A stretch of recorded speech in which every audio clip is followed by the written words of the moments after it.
पंचांगानुसार दरवर्षी कार्तिक महिन्याच्या शुक्ल पक्षातील द्वादशी तिथीला तुळशी विवाह साजरा केला जातो. दिवाळीनंतर तुळशी विवाहाची लगबग आपल्याकडे सुरू होते.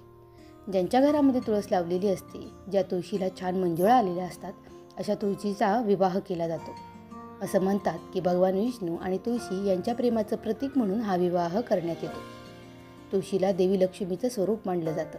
त्यामुळं घरामध्ये तुळशी विवाह केल्यानं देवी लक्ष्मीचे आशीर्वाद आणि कृपा आपल्या कुटुंबाला मिळत असते. यंदाच्या वर्षी 2 नोव्हेंबर 2025ला हा तुळशी विवाह असणार आहे. मग हा तुळशी विवाह साजरा करत असताना तो देव उठणी एकादशीलाच का केला जातो? यासोबतच तुळशी विवाहाच्या दिवशी आपल्याला काय चुका करायच्या नाहीत, म्हणजेच टाळायच्या आहेत आणि कोणत्या गोष्टींचं दान करायचं आहे, या गोष्टी आपल्याला माहीत असणं गरजेचं आहे. चला तर मग आजच्या या व्हिडिओमध्ये जाणून घेऊया की तुळशी विवाह हा देव उठणी एकादशीलाच का केला जातो ते. त्या अगोदर जर तुम्ही आपल्या चॅनेलला सबस्क्राईब केलं नसेल तर सबस्क्राईब करून घ्या. जगाचा स्वामी भगवान विष्णूच्या पूजेसह तुळशीच्या झाडाची पूजा करणं हे खूप शुभ मानलं जातं. तुळशीची पूजा भगवान विष्णूच्या शाळीग्राम रूपानं केली जाते. दरवर्षी कार्तिक महिन्याच्या शुक्ल पक्षाच्या एकादशी तिथीला तुळशी विवाहाचं आयोजन केलं जातं. 2 नोव्हेंबरला देवउठणी एकादशी आहे. या दिवशी माता तुळशीचा विवाह भगवान विष्णूच्या शाळीग्राम रूपाशी केला जातो. पौराणिक कथांनुसार जालंधर नावाचा एक असुर होता. वृंदा नावाच्या मुलीशी त्याचा विवाह झाला होता. वृंदा ही विष्णूंची परमभक्त होती. वृंदाच्या पतिव्रत धर्मामुळं जालंधराला कोणीही मारू शकलं नाही. जालंधराला आपल्या अजेयपणाचा अभिमान वाटू लागला आणि तो स्वर्गातील मुलींचा छळ करू लागला. त्याच्या दहशतीनं त्रस्त झालेले देवी देवता भगवान विष्णूंच्या आश्रयाला गेले आणि जालंधराच्या कोपापासून त्यांनी वाचवण्यासाठी प्रार्थना करू लागले. जालंधराची पत्नी वृंदा ही पतिप्रिय स्त्री होती आणि जालंधर पतिव्रत धर्मानं अजेय होता. तिला कोणीही पराभूत करू शकले नाही. त्यामुळे जालंधरचा नाश करण्यासाठी वृंदाचा पतिव्रत धर्म भंग करणं आवश्यक होतं. याच कारणास्तव विष्णूनं आपल्या मायेने जालंधराचं रूप धारण केलं आणि फसवणुकीने वृंदाचा प्रतिव्रत धर्म नष्ट केला. यामुळे जालंधराची सत्ता संपुष्टात आली आणि युद्धामध्ये त्याचा पराभव झाला.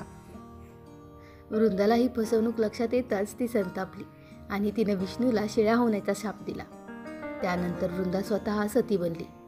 सती गेल्यानंतर जिथं वृंदा भस्म झाली तिथं तुळशीचं झाड उगवलं. देवतांच्या प्रार्थनेनं वृंदानं आपला शाप मागे घेतला, परंतु विष्णूनं वृंदाला केलेल्या फसवणुकीचा पश्चाताप झाला आणि त्यामुळे वृंदाचा शाप जिवंत ठेवण्यासाठी भगवान विष्णूनं दगडी रूपामध्ये आपलं रूप प्रकट केलं. त्या रूपालाच शाळीग्राम असं म्हटलं जातं.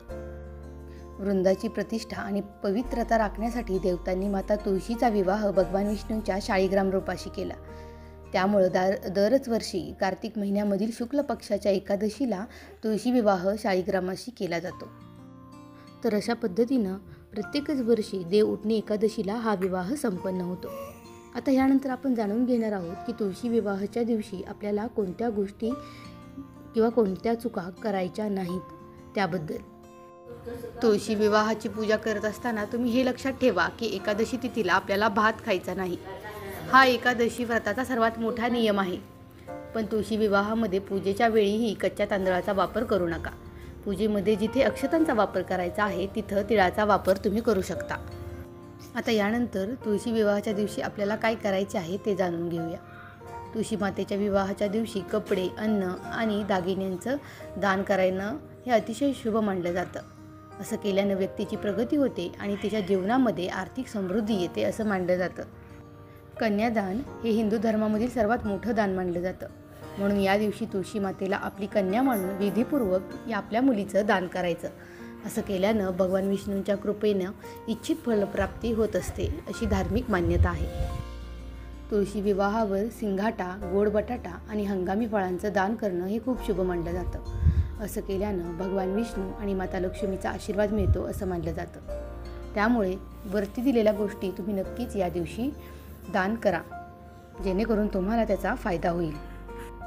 देव उठणी एकादशीला रात्री झोपू नये असं मानलं जातं की या दिवशी विष्णूंची मूर्ती किंवा चित्रासमोर बसून भजन कीर्तन आणि जागृती केल्यानं विष्णूंची असीम कृपा आपल्यावरती राहते.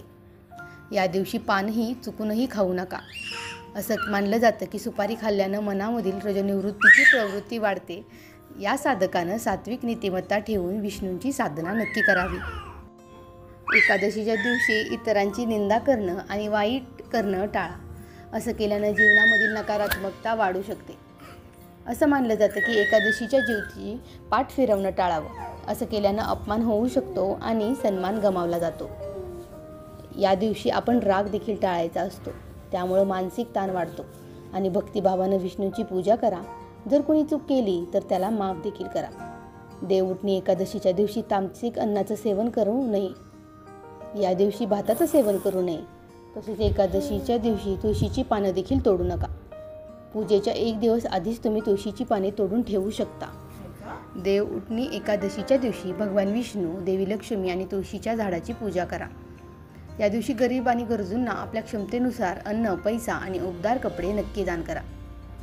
या एकादशीच्या दिवशी पूजेच्या वेळी भोग अर्पण करताना विष्णूला तुळस अर्पण करा आणि असं मानलं जातं की तुळशीच्या पानांशिवाय विष्णू भोग स्वीकारत नाहीत. देवउठणी एकादशीच्या दिवशी रात्री जागरण आणि भजन कीर्तनानं कार्य शुभ मानलं जातं. तर अशा पद्धतीनं तुळशीच्या दिवशी तुम्हाला या सर्व गोष्टी करायच्या आहेत आणि दिलेल्या गोष्टींचं दान देखील शक्य असेल तर नक्की करा, ज्यामुळे तुमच्या आयुष्यामध्ये स्थिरता आणि सुखसमृद्धी प्राप्त होईल. दिलेला व्हिडिओ तुम्हाला आवडला असेल तर आपल्या चॅनेलला लाईक, सबस्क्राईब आणि शेअर करायला अजिबातही विसरू नका. श्री स्वामी समर्थ. जय जय स्वामी समर्थ.